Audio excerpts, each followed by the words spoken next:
Hello everyone, आज के video में हम सॉल्व करने वाले हैं CAT 2022 slot 3 question number 16 to 22। तो यहाँ पे हमारे पास पहला क्वेश्चन है, a group of n people worked on A project, they finished 35% of the project by working 7 hours a day for 10 days। Thereafter 10 people left the group and the remaining people finished the rest of the project in 14 days by working 10 hours a day। Then the value of n is, यानी कि कितने लोगों ने starting में project जो है वो अपना स्टार्ट किया था। तो यहाँ पे जो क्वेश्चन है ये हमारा MDH वाले फॉर्मूले से होगा, यानी M1 D1 H1 upon W1 is equal to M2 D2 H2 upon W2। ये फॉर्मूला होता है ना, ये पहले मेरे पास M1 लोग हैं, नंबर ऑफ डेज D1 काम करते हैं और H1 आवर्स के लिए करते हैं, तो W1 काम कंप्लीट होता है। तो यहाँ पे ये इक्वल होता है जब मेरे पास M2 मैन हो जाते हैं, नंबर ऑफ डेज D2 होते हैं, नंबर ऑफ आवर्स H2 होते हैं और वर्क W होता है, और ये दोनों इक्वल होते हैं। तो यहाँ पे कंडीशन के हिसाब से स्टार्टिंग में मेरे पास n लोग हैं, तो M1 की वैल्यू n हो गई है। यहाँ पे D1 यानी कि कर रहे हैं वो 10 डेज 7 hours a डे, यानी एक दिन में 7 घंटे कर रहे हैं वो, divided by 35% of the project complete हो जाता है, तो 35/100 यानी कि 0.35। ठीक है, ये किसके बराबर होगा? अब वो कह रहा है thereafter 10 people left the group, 10 people left the group, तो मेरे पास लोग बचेंगे n-10 मल्टीप्लाइड बाय डेज की बात करूं मैं, तो they work for 14 days and working 10 hours a day। अब 35% of the work is completed, so remaining will be 65%, which is 0.65, and they will be equal। so by solving this equation we will get the value of n, जो कि यहाँ पे पूछा गया है। Solve करते हैं इसको। ये पॉइंट से पहले तो ये पॉइंट कैंसिल हो जाएगा, 10 से ये 10 कैंसिल हो जाएगा, 5 से कैंसिल किया तो 5 × 7 35, 5 से किया तो 30 हो गया, 7 से ये भी कैंसिल हो जाएगा, तो मेरे पास आ जाएगा क्रॉस मल्टीप्लाई करने पे 13n will be equal to 14 से मल्टीप्लाई हो जाएगा, तो 14n माइनस 140। तो यहाँ से मेरे पास जो n की सीधी इक्वेशन वैल्यू आ जाएगी वो आ जाएगी 1। तो n will be equal to 140 which is your B option. ठीक है ना, तो यहाँ पे सिंपल सा जो फॉर्मूला था वो हमने अप्लाई किया है, सिंपल फॉर्मूला बेस्ड क्वेश्चन। बस खाली ये पता होना चाहिए कि 35% of the project is completed, then the remaining will be 65%। तो n की वैल्यू यहाँ पे 140 होगी, जो कि हमारा बी ऑप्शन होगा। Easy question. चलिए next, the average of all 3 digit terms in the arithmetic progression 38, 55, 72 and so on.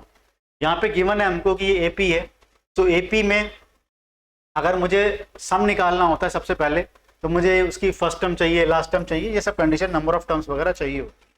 ठीक है ना। अब पूछा यहाँ पे है कि 3 डिजिट टर्म्स, और जो AP स्टार्ट हो रही है वो मेरे पास 2 डिजिट टर्म से स्टार्ट हो रही है, तो हम इसकी ट्राई करेंगे कि मुझे 3 डिजिट टर्म्स पता लग जाए।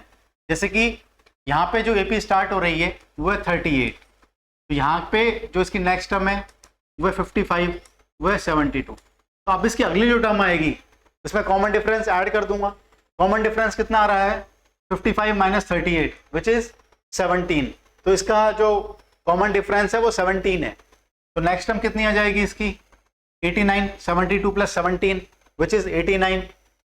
ठीक है ना, 89 हो जाएगी, और फिर उससे अगली टर्म आ जाएगी 89 प्लस 17 विच इज 106। अब यहाँ पे हमसे क्वेश्चन में पूछा गया है 3 डिजिट टर्म्स, तो यहाँ से हमको जो निकालना है वो चीज यहाँ से स्टार्ट होने वाली है, तो 106। अब इसमें 17 ऐड करूंगा तो मेरे पास हो जाएगा 1 2 3 कॉमा, अब नेक्स्ट टर्म आती जाएगी। अब मुझे इसकी लास्ट टर्म पता करनी पड़ेगी कि इसकी लास्ट टर्म कितनी होगी। ठीक है ना, तो यहाँ पे let us assume that last term is 999। अब मुझे चेक करना पड़ेगा कि क्या वो इस AP में आएगी या नहीं आएगी। तो यहाँ पे अगर मैं देखूं, ये 17 ऐसा कॉमन डिफरेंस आ रहा है, तो 17 अगर कॉमन डिफरेंस आ रहा है तो मैं 17 की फॉर्मेट में बनाने का ट्राई करता हूं, यानी कि 106 यहाँ पे गिवन है, तो इसको मैं लिखता हूं 102 + 4, यानी 17 के मल्टीपल में इसको लिखूंगा 119 प्लस 4, अभी 7 के मल्टीपल में हो गया, ठीक है ना। तो यहाँ पे मैं देखता हूँ कि ये 17 के मल्टीपल में 102 प्लस 4, 17 इंटू 6 102 होता है, तो 102 प्लस 4 106 आ गया। 17 इंटू 7 119 प्लस 4 हो गया। यानी कि जो भी मेरी टर्म आएंगी वो मेरे पास 17 के मल्टीपल में होंगी प्लस 4 की फॉर्मेट में होंगी। तो यहाँ पे मुझे निकालना है कि 3 डिजिट टर्म जो ऐसी आएगी वो 17 के मल्टीपल में होके प्लस 4 करूंगा तो मेरी लास्ट टर्म हो जाएगी, राइट। तो मैं इसको 17 से डिवाइड करता हूं और देखता हूं रिमाइंडर कितना बचता है मेरा। तो 17 से डिवाइड किया मैंने तो आ गया 17 इंटू 5 जो होता है वो मेरे पास होता है 85 तो बचेगा 14 बचेगा और 149 सही है ना भाई। What I am doing is 999 divide by 17, 5 से डिवाइड किया तो हो गया 85, बचा मेरे पास 14 बचेगा, ये 9 हो गया, राइट। अब 17 इंटू 1197, 17 इंटू 8 136, 17 इंटू 8 136, 13 मेरे पास रिमाइंडर बच रहा है। इसका मतलब 999 में से अगर मैं 13 सब्ट्रैक्ट कर दूंगा तो मेरे पास ये टर्म जो आएगी वो 17 से पूरी डिविजिबल होगी, राइट। यानी कि अगर मैं 17 को इससे 999 से डिवाइड करता हूं, 999 डिवाइड बाय 17, तो मैं कह सकता हूं कि मेरे पास रिमाइंडर 13 बचता है। यानी कि अगर मैं 13 माइनस कर दूं 999 में से, जो मेरी टर्म आएगी वो मेरे पास इससे डिविजिबल आएगी 17 से। तो 999 माइनस 13 इज 986 डिवाइड करता हूं 17 से 85, राइट, 986, राइट। 17 से डिवाइड किया तो मेरे पास आ गया 85 से डिवाइड किया 136, राइट, ठीक है। तो यानी कि 986 प्लस 4 यानी कि 990, 3 डिजिट नंबर में 990 होगी, वो मेरी लास्ट डिजिट होगी 3 डिजिट नंबर, ठीक है ना। लास्ट नंबर होगा 3 डिजिट का, ये मुझे निकालना है। सो अल्टीमेटली हमें निकालना है 106 प्लस 123 प्लस 17 करते हुए मेरे पास 990 तक मुझे आना है। तो मुझे फाइनली जो सीरीज निकालनी है वो है मेरे पास 106 plus 123 and so on till 990। अब आपके पास सीरीज अवेलेबल है, आप या तो नंबर ऑफ टर्म्स से इसका निकाल सकते हैं, ठीक है ना, नंबर ऑफ टर्म्स भी निकाल सकते हैं। वरना नंबर ऑफ टर्म्स कैसे निकाल सकते हैं, टोटल 58 टर्म्स है यहाँ पे मेरे पास, उसमें से आप पहले वाली टर्म माइनस करके निकाल सकते हैं। पर अगर की जरूरत नहीं पड़ रही और आपको इतना कॉम्प्लिकेट नहीं जाना तो आप सीरीज फाइनल कर लिए। अब नंबर ऑफ टर्म का फॉर्मूला आपके पास होता है, एन टर्म जो होती है मेरे पास a plus n-1 into D होती है, तो उससे निकाल सकता हूँ मैं। एन टर्म कितनी है मेरे पास 990, फर्स्ट टर्म कितनी है मेरे पास 106 प्लस n-1 इंटू डी कितना है मेरे पास यहाँ 17। तो यहाँ पे मेरे पास n-1 की जो वैल्यू आ जाएगी वो आ जाएगा 990 minus 106 divide by 17 which is equal to 990 minus 106, 990 में से 100 गया तो 890, 884 डिवाइड बाय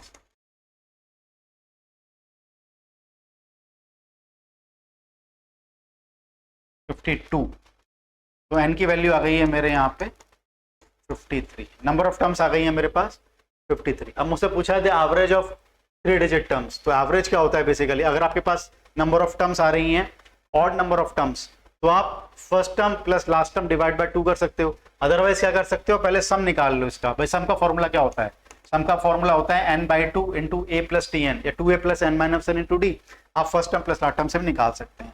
तो 53 डिवाइडेड बाय 2, फर्स्ट टर्म कितनी आ जाएगी 106, लास्ट टर्म आ जाएगी मेरे पास 990। ये तो आ गया सम ऑफ दिस सीरीज। अब मुझे इसका एवरेज निकालना है, तो एवरेज निकालने के लिए क्या करता हूं, मैं इसको डिवाइड कर दूंगा नंबर ऑफ टर्म से, वही करता हूं मैं। तो बेसिकली ऐसा करने से क्या होगा, ये चीज कैंसिल हो जाएगी। तो आपके पास क्या आ रहा है answer, first term plus last term divide by 2। ये ऑब्वियसली बात है, जब कोई अरिथमेटिक प्रोग्रेशन होती है मेरे पास और उसमें नंबर ऑफ टर्म्स ऑड होते हैं तो first term plus last term divide by 2 या फिर second term plus second last term divide by 2, इस तरह भी मैं उसका एवरेज निकाल सकता हूँ, या उसकी जो मिडिल टर्म होती है वो उसका एवरेज होती है। तो यहाँ पे आप ऐसे निकाल सकते हो। अदरवाइज मैंने सम ऑफ दिस सीरीज निकाल लिया और उसको नंबर ऑफ टर्म से डिवाइड कर दिया तो भी मेरे पास एवरेज आ जाएगी। In any way you can calculate. तो फाइनल जो आंसर आएगा मेरा 106 + 990 डिवाइड बाय 2 आएगा, which will be equal to, ये कितना होता है मेरे पास 1096 डिवाइड बाय 2, ये होता है मेरे पास 548। आंसर जो आएगा इसका 548 आएगा। So finally we got the answer as 548। ठीक है ना। तो यहाँ पे जो एपी गिवन है मुझे, उसमें जितने भी 3 डिजिट टर्म्स होंगी उनका अगर मैं एवरेज निकालूंगा तो मेरे पास 546 आएगा, which is nothing but first term plus last term divide by 2, क्योंकि ये नंबर ऑफ टर्म्स हैं, ये मेरे पास ऑड नंबर्स। ठीक है, तो मेरा आंसर हो गया यहाँ पे 546 नहीं 548, रॉन्ग। ठीक है, 548 will be my correct answer. ठीक है, चलिए next question. A school has less than 5,000 students, and if the students are divided equally into teams of either 9 or 10 or 12 or 25 each, exactly 4 are always left out. Okay, तो यहाँ पे जो question given है उसका मतलब ये है उनको 9 की टीम में बनाया या 10 की टीम में बनाया या उनको 12 की टीम में बनाया और 25 की टीम में बनाया, तो उसके बाद 4 बचते हैं। तो नंबर ऑफ स्टूडेंट्स होंगे कितने? नंबर ऑफ स्टूडेंट्स जो होंगे वो मेरे पास हो जाएंगे LCM of 9, 10, 12, 25 + 4। भाई 4 बच रहे हैं तो इनके LCM +4 हो जाएगा। तो इनका LCM +4, LCM कितना निकाल सकते हैं इसका? सबसे पहले सबसे बड़े नंबर का देखते हैं। 25 × 12, कोई कॉमन नहीं आ रहा इसमें, तो 300। 300 का 10 से निकालें तो 300, एंड 300 का फिर 9 से निकालूंगा, 300 का 9 से निकाल लूंगा तो मेरे पास 900 ही आएगा। तो मेरे पास जो आएगा नंबर 900 का आएगा, यानी इसका मल्टीपल +4 के फॉर्मेट में होगा। तो 900K + 4। ठीक है ना भाई। मल्टीपल अगर सबसे छोटा नंबर पूछा होता, if the smallest number is asked, then it will 900 + 4, 904। लेकिन नंबर 5000 छोटा है तो कितने नंबर हो सकते हैं? नंबर के फॉर्मेट जो होंगे वो 900K + 4 की फॉर्मेट में होंगे। तो K = 1, K = 3, इन सब की वैल्यू निकालूंगा मैं। तो अगर K = 1 रखता हूं मैं, तो मेरे पास नंबर जो आएगा वो मेरे पास हो जाएगा 904। अगर K = 2 रखता हूं तो 1804। K = 3 रखता हूं तो मैं 2704। K = 4 रखता हूं तो मैं 3604। और K = 5 रखता हूं मैं तो 4504। अब K = 6 रखूंगा मैं तो नंबर जो हो जाएगा वो 5000 से बड़ा हो जाएगा, विच इज नॉट आस्क्ड। तो नंबर जो होना चाहिए वो लेस देन 5000 होना चाहिए। तो K की वैल्यू 5 आएंगी, उससे करस्पॉन्डिंग 5 मेरे पास नंबर्स की वैल्यू हो जाएगी। अब क्वेश्चन में आएगा गिवन है मुझे, if they are divided into teams of 11 each, then no one is left out. यानी कि ये जो नंबर्स आ रहे हैं ये 11 के मल्टीपल होने चाहिए। ठीक है ना। अगर मैं इनको 11 से डिवाइड करूंगा तो मेरे पास रिमाइंडर 0 आना चाहिए। अब 11 से डिविजिबिलिटी का रूल मुझे पता ही है, सम ऑफ ऑड नंबर्स, यानी जो ऑड नंबर्स ऑड प्लेसेस पे डिजिट्स हैं और जो इवन प्लेसेस पे डिजिट्स हैं उनका जो डिफरेंस आना चाहिए सम का, वो मेरे पास इधर मल्टीपल ऑफ 11 या फिर 0 आना चाहिए। तो यहाँ पे देखता हूँ मैं, तो 9 और 4 13 -0, तो ये तो पॉसिबल नहीं है। 8 + 4 इज 12, 12 - 1, यानी मैंने पहले फर्स्ट प्लेस का सम देखा, थर्ड प्लेस का देखा, and so on. Odd numbers का देखा तो आया 8 + 4 12, इवन नंबर्स का देखा तो आया 1 + 0, तो 12, और उनका डिफरेंस निकाला तो 12 - 1 11। तो जाने की जो डिफरेंस आ रहा है या तो वो 0 आना चाहिए, 11 का मल्टीपल आना चाहिए। तो ये 11 का मल्टीपल आ रहा है, दिस इज पॉसिबल। 7 + 4 इज 11 - 2 9, नहीं पॉसिबल है। 6 + 4 10 - 3 7, नॉट पॉसिबल। 5 + 4 9 - 4 5, not possible. तो there is only one number possible which is 1804। ठीक है ना। अब क्वेश्चन में क्या पूछा है इसमें, the maximum number of teams of 12 each that can be form. तो मेरे को बात समझ में आ गई है कि एन की जो वैल्यू आएगी वो मेरे पास 1804 ही आएगी। ठीक है ना। एन की वैल्यू जो आ जाएगी मेरे पास 1804, यानी मेरे पास इतने स्टूडेंट्स होंगे। क्वेश्चन में पूछा है अगर उनको 12 की टीम में डिवाइड किया जाए, if they are divided into team of 12, तो यानी कि इसको मैं 12 से डिवाइड करूंगा, 1804 डिवाइड बाय 12, तो 4 तो मेरे पास बचना ही चाहिए। ठीक है ना। 12 से भी डिवाइड होगा ना, तो 12 150 आंसर आ जाएगा। 150 × 12 + 4, 12 की टीम में डिवाइड कर दिया तो ये 150 1800 + 4, ठीक है ना। तो 150 + 12, सो यहाँ पे आंसर हो जाएगा। ठीक है। तो मैक्सिमम नंबर ऑफ टीम्स, अगर 12-12 का मैंने टीम बनाया, ग्रुप बनाया, तो मेरे पास 150 टीम बन जाएंगी और 4 स्टूडेंट्स बाकी रह जाएंगे। तो आंसर होगा इस क्वेश्चन का 150। Very very easy question. चलिए, 2 ships are approaching at a port along straight routes at constant speed. Initially, the 2 ships and the port formed an equilateral triangle with the sides of 24 kilometers. Okay, question में क्या given है मेरे पास? 2 ship हैं, एक port की तरफ बढ़ रही हैं, और जो इनिशियल कंडीशन है उसमें ये गिवन है, जो पोर्ट है और जो शिप्स हैं वो मेरे पास इक्विलेटरल ट्रायंगल बनाती हैं। तो मैंने ये मान लिया कि ये हो गया मेरा पोर्ट, एक शिप इधर से आएगा, एक शिप इधर से आएगा, तो इक्विलेटरल ट्रायंगल बन जाएगा, राइट। एक शिप इधर से आ रहा है, एक शिप इधर से आ रहा है, और ये दोनों शिप के बीच की डिस्टेंस है। एक शिप इधर से आ रहा है which is S1, right, S1। एक शिप उधर से आ रहा है विच इज S2। ये इक्विलेटरल ट्रायंगल में है इनिशियली, यानी यहां से S1 है, यहाँ पे S2 है, S2 है वो इस डायरेक्शन में आ रहा है, यहाँ पे इनिशियली S1 है वो इस डायरेक्शन में आ रहा है, राइट।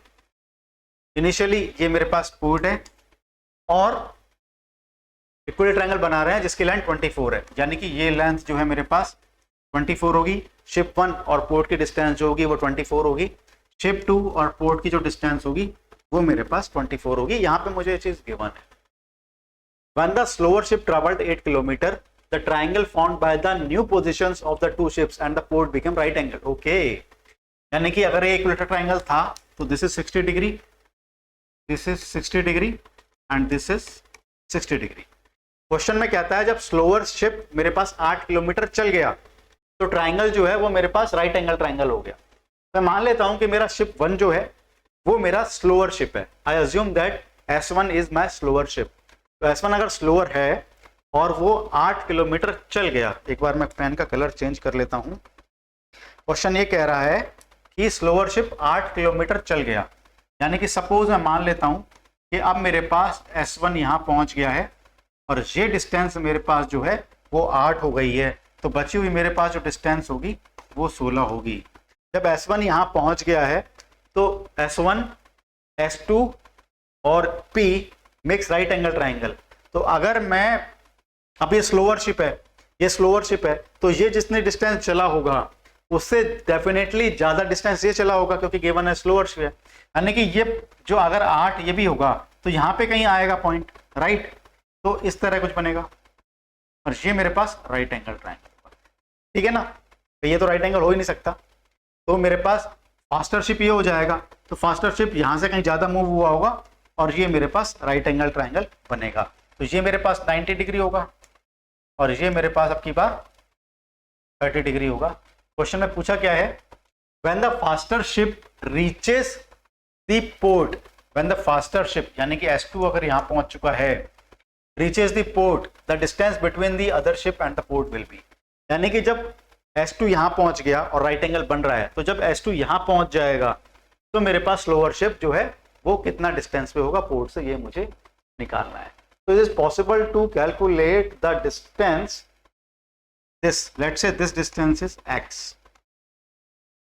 तो इस ट्राइंगल में अगर मैं cos 60 का फॉर्मूला लगा दूं, cos 60 डिग्री विल बी, ये राइट एंगल है, ये मेरे पास बेस हो जाएगा, तो x divided by right angle के सामने वाली side which is 16।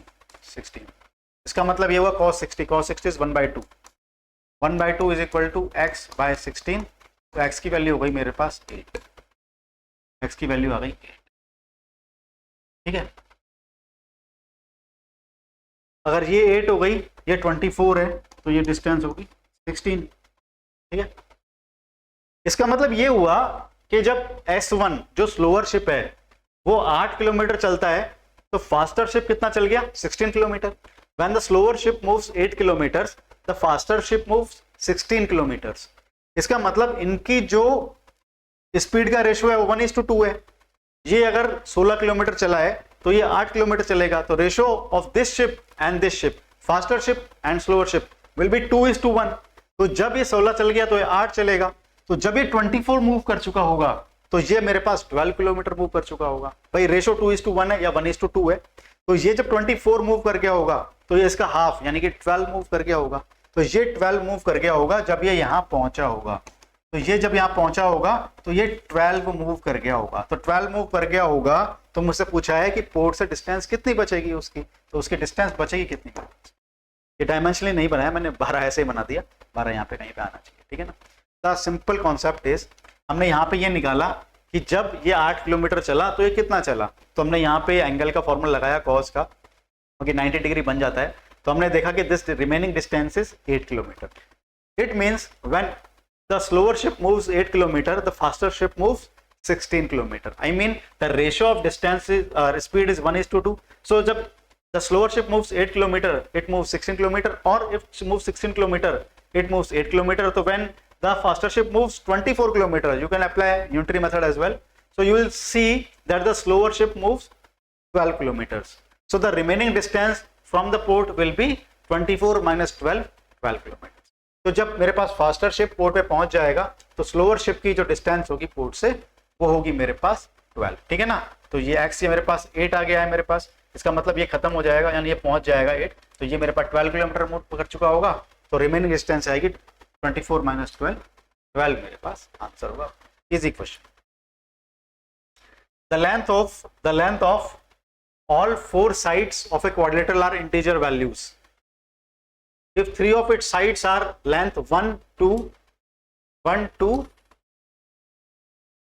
4 centimeter, then the total number of possible lengths. अच्छा मेरे पास एक quadrilateral गिवन है जिसकी 3 साइड मुझे गिवन है, मुझे ये नहीं पता चौथी साइड जो है वो कौन सी है, मतलब वो सबसे बड़ी साइड है या छोटी साइड में से एक है। यानी जो यहाँ पे 3 साइड गिवन है 4,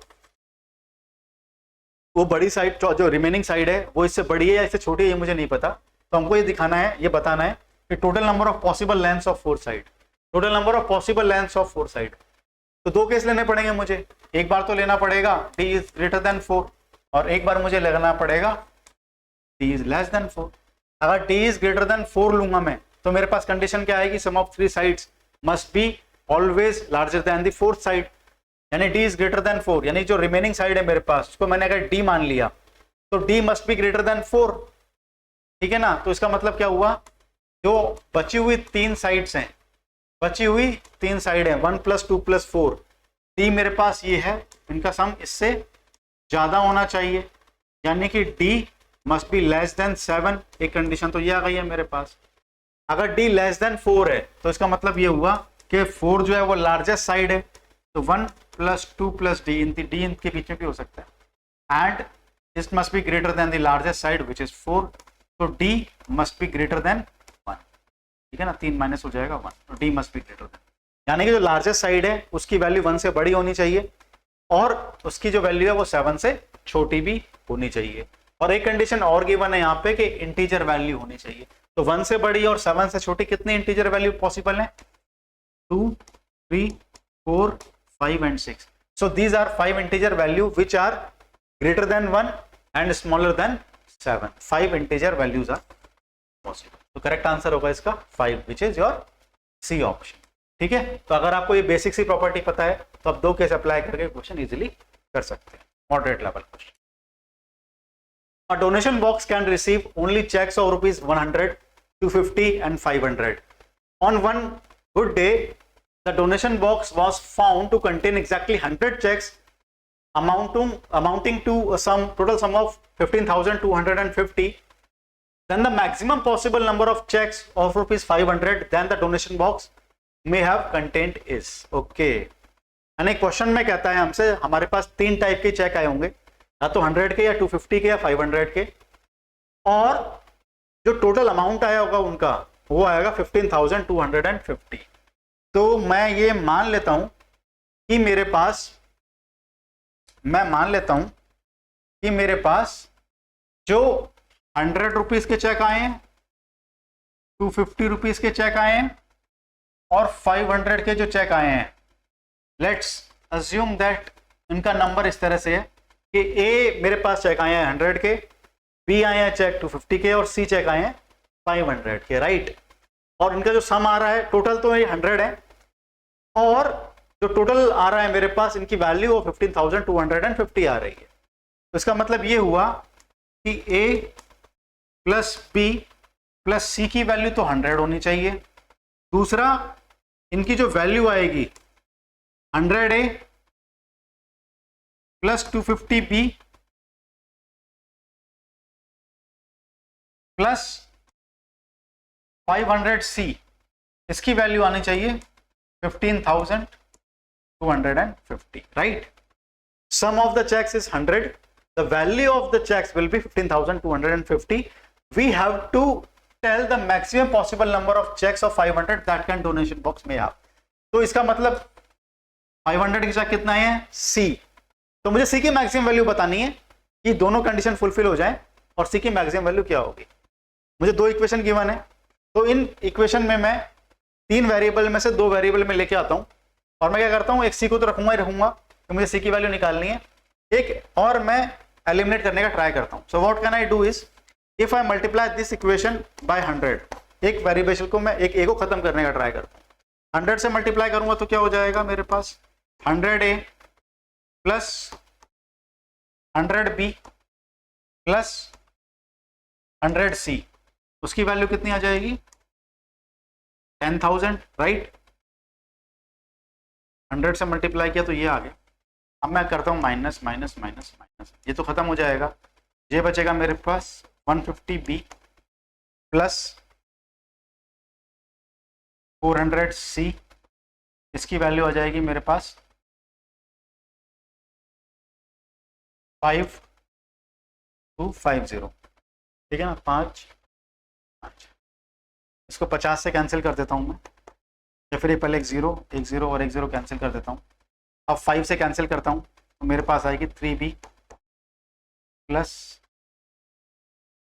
8C, 3B प्लस 8C, 5 से किया तो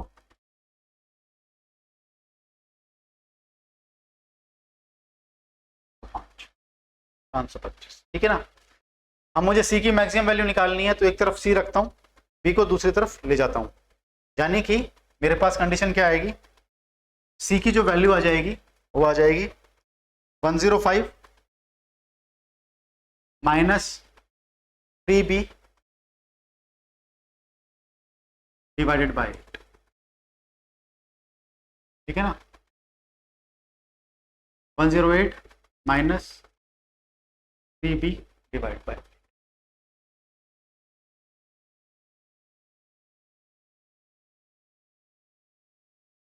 नाउ अब यहां पहुंचने के बाद तो क्वेश्चन एकदम खत्म सा ही हो गया है। यहां पे मुझे C की मैक्सिमम वैल्यू निकालनी है। अगर मुझे C की मैक्सिमम वैल्यू निकालनी है तो ये मुझे समझ में आ रहा है, C की मैक्सिमम वैल्यू के लिए B की मिनिमम वैल्यू हमें लेनी होगी।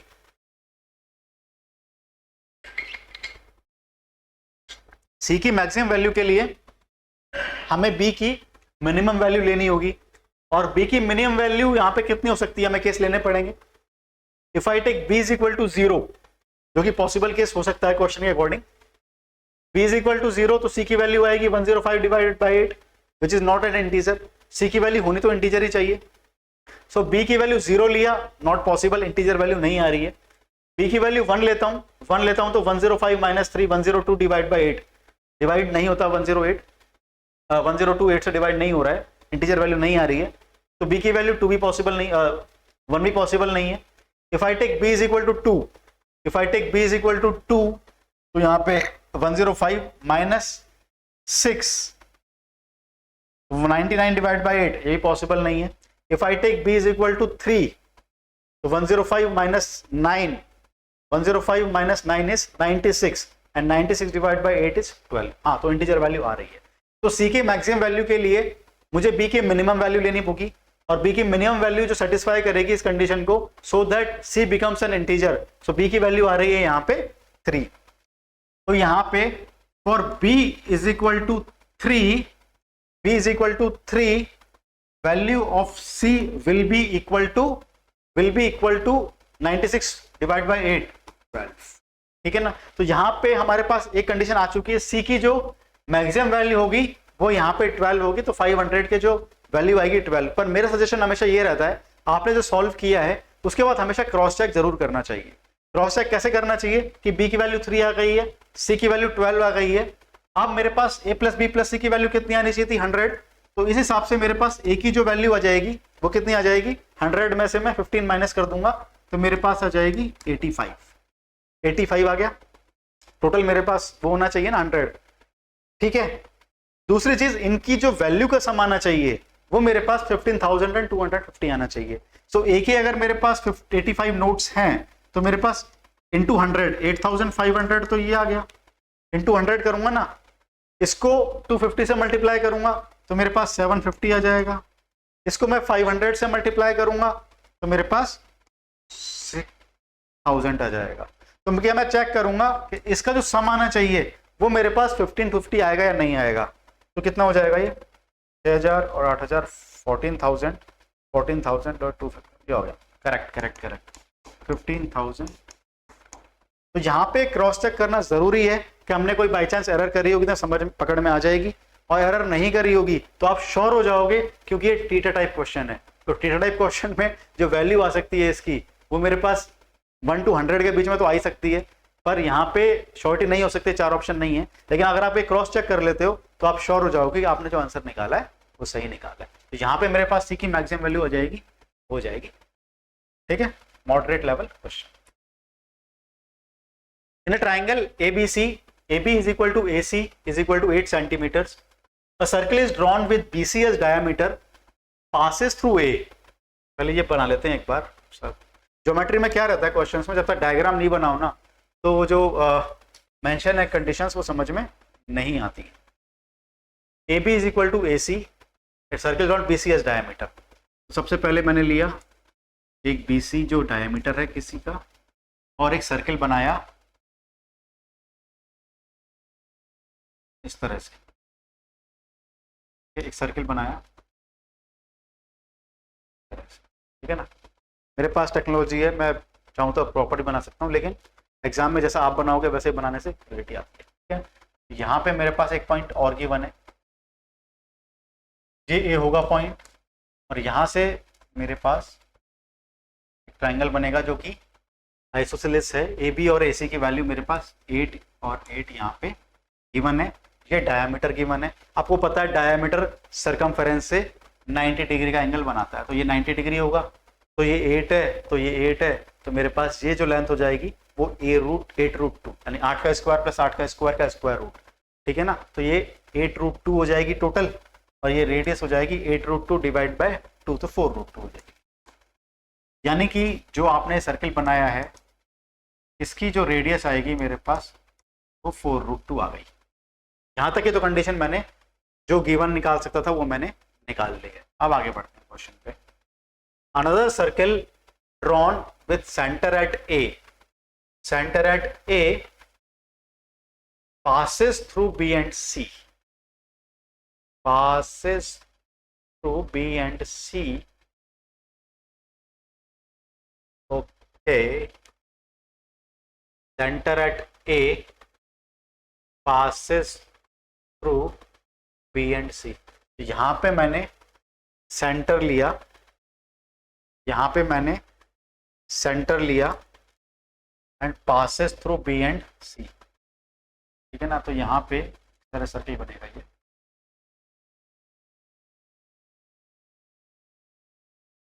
ठीक है ना। मतलब ये सेंटर है सर्किल का, पासेस थ्रू सेंटर, थोड़ा सा आपको B एंड C, ठीक है ना। ये मेरे पास एक सेंटर सर्किल बन गया, इसका सेंटर ये है, दिस इज द सेंटर, ठीक है ना। दिस इज द सेंटर, मेरे पास जगह नहीं थी वरना सर्किल और बड़ा होता, तो this is the centre of the circle, right. ये इस तरह बनेगा। मुझे निकालना क्या है, then the area in sense of the overlapping region between the two circles, यानी कि जो कॉमन एरिया है वो मुझे निकालना है। तो पहले मुझे देखना पड़ेगा कि कॉमन एरिया कौन सा है। तो यहाँ पे जो कॉमन एरिया आएगा वो मेरे पास ये वाला एरिया आएगा, ठीक है ना। अब कॉमन एरिया निकालना है, वो 2 पार्ट में निकलेगा, ठीक है। एक तो ये वाला एरिया प्लस ये वाला एरिया, ठीक है ना। ये वाला एरिया प्लस मेरे पास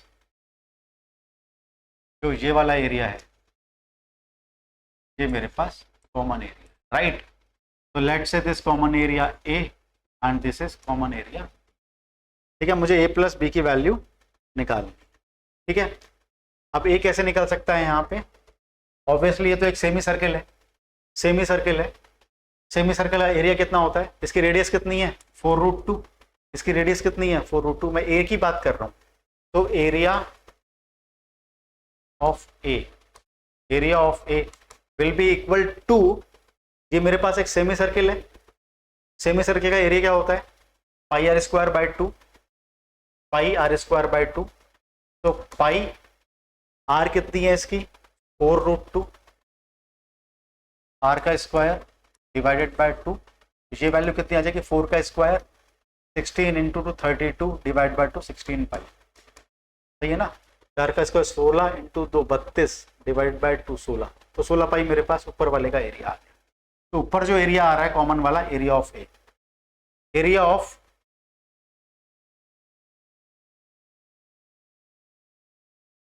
of B will be equal to, बी का एरिया कितना होगा? अब मुझे क्या है, ये वाला एरिया निकालना है, ये वाला एरिया। तो अगर मैं देखूं तो यहां पे मेरे पास ये एरिया कैसे निकलेगा? ये मेरे पास एक आर्क ऑफ द सर्किल बनता है, ये मेरे पास एक आर्क ऑफ द सर्किल अगर बन रहा है, ठीक है, आर्क ऑफ द सर्किल बन रहा है। आर्क ऑफ द सर्किल में अगर मैं ये वाला ट्राइंगल का एरिया सब्ट्रैक्ट कर दूं तो मेरे पास ये वाला बच जाएगा। अब इस आर्क ऑफ द सर्किल की रेडियस कितनी हो जाएगी? 8। ठीक है ना? So area of B will be equal to arc of the circle, और जिसका एंगल हो गया मेरे पास 90, तो 90 by 360 into theta by 360 into pi r square होता है ना, थीटा बाय 360 इंटू पाई, और रेडियस कितना होगा इसकी? 8। ठीक है ना भाई? इस आर्क ऑफ द सर्किल का एरिया क्या होता है? अगर मेरे पास ये कोई आर्क ऑफ द सर्किल है, ये एंगल थीटा है और ये रेडियस आर है, ठीक है ना, ये एक आर्क ऑफ द सर्किल है जिसमें रेडियस आर बनती है और एंगल थीटा होता है, तो इसका एरिया कितना होता है? Theta by 360 into pi r square. Basically अगर थीटा की वैल्यू 360 होती तो पाई आर स्क्वायर, भाई वही तो ज्योमेट्री मेथड ही है। If angle is 360, angle is 360, then their area is pi r square. If the angle is theta, then the area will be theta by 360 into pi r square. तो यहाँ पे मेरे पास area of B, arc of the circle का area आ गया मेरे पास थीटा बाय 360 इंटू पाई, इसकी रेडियस है 8, ये आ गया। अगर मैं इसमें से माइनस कर दूं, अगर मैं इसे माइनस कर दूं ट्राइंगल का एरिया, तो मेरे पास बी आ जाएगा, बचा हुआ एरिया आ जाएगा। ट्राइंगल का एरिया कैसे निकालूंगा? राइट एंगल ट्राइंगल है तो half into base into height से निकल जाएगा। हाफ बेस की वैल्यू 8 और ये वैल्यू 8। ठीक है, तो ये वैल्यू कितनी आ जाएगी? 4, 8 का square 64, 64 divide by 4 16 pi minus ये कितना आ जाएगा? 64 डिवाइड बाय 2 32। ठीक है ना? तो एरिया ऑफ बी आ गया 16 पाई माइनस 32। तो ए प्लस बी निकालना था मेरे को, कॉमन एरिया निकालना है। Overlapping area will be 16 pi plus 16 pi minus 32, यानी कि 32 पाई माइनस 32। ये मेरा आंसर होगा, 32 पाई माइनस 32। इस फॉर्मेट में तो कोई है नहीं, यहाँ पे मैं 32 कॉमन ले लेता हूँ, यानी कि pi 32 pi minus 1 which is your. ठीक है ना? तो मेरा करेक्ट आंसर होगा B option, 32 into pi minus 1। तो कुछ भी नहीं है, ओवरलैपिंग एरिया निकालना था अपने को। 2 पोर्शन में डिवाइड करो इसको, पहले ए निकालो। ए कैसे निकाल सकते हो? ये तो सेमी सर्किल है, सेमी सर्किल का area pi r square by 2, यानी पूरा सर्किल होता तो पाई आर स्क्वायर, और हाफ है तो डिवाइड बाय 2 कर देंगे। बस रेडियस का ध्यान रखना है, इसकी जो रेडियस आएगी वो 4√2 आएगी। ठीक है, ये वाला एरिया निकालना है मेरे पास, तो आर्क ऑफ द सर्किल का एरिया निकालो पहले, उसमें से ट्राइंगल का एरिया माइनस कर दो, तो मेरे पास आर्क ऑफ द सर्किल का एरिया, ये बचा हुआ जो सर्किल का एरिया है वो मेरे पास आ जाएगा। आर्क ऑफ द सर्किल का फॉर्मूला आप ऐसे निकाल सकते हो। ट्राइंगल जो है मेरे पास राइट एंगल है, तो half into base into height है, इससे आप एंगल एरिया ऑफ ट्राइंगल निकाल सकते हो। दोनों को मैंने ऐड कर दिया, ठीक है, तो मेरे पास आंसर आ गया 32 इंटू पाई। ठीक है, I believe this was the last question. तो हमने कैट 2022 स्लॉट 3 के भी लास्ट क्वेश्चन जो हैं वो कर लिए हैं। अगले वीडियो से स्टार्ट करेंगे। और क्वेश्चन। ठीक है, if you have any doubt you can ask in the comment section and please provide the feedback. Thank you.